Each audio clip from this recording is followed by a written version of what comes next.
Hi guys, comparison lang tayo ng agarwood na Malasenses versus Comminjana. Ito ay Malasenses, tingnan nyo. Ayan. From seed, 17-month-olds na to. Ayan, ito Malasenses din. So, nagkaroon tayo ng eksperimento dito. Same area.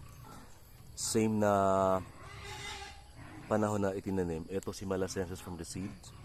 Alright, ito naman si Comminjana. Ayan. Sabay-sabay silang itinanim mula sa buto. May 2022. So right now it's October 2023. So 17 months, I think, no? So ito na yung growth ni Malasenses. Ito linya ng Malasenses. Ayan. Ito naman sila Comminjana. So talagang napaka-superior yung quality ng Comminjana in terms of growth. Ayan. Ang bilis tumangkad, grabe. Humahabol yung si Malasenses pero mas mataas yung kanyan. Mas mataas na si Comminjana, lagpas taon na to. Again, sabay-sabay silang itinanim mula sa buto. Alright, May 2022, election time. Ayan.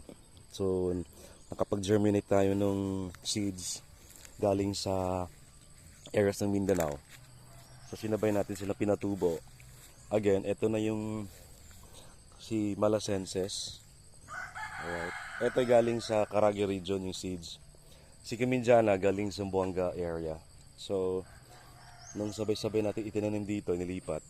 Alright. So, ito na sila ngayon. So, nagkaroon tayo ng eksperimento again. So, same lang. Parang yung distance nga, di ba? Tingnan mo. Magkatabi lang.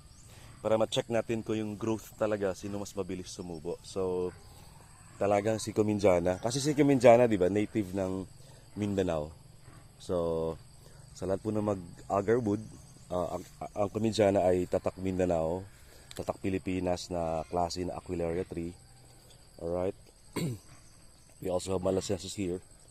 So, fast-growing si Comminjana. 17-month-old. Ayan.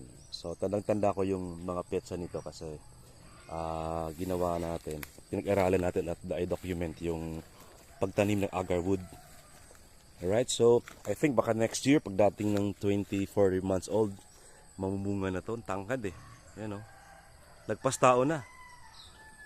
So dito yan, sa likod ng aming ancestral house, sa Libak. So medyo lang. Yung distance parang 1 meter.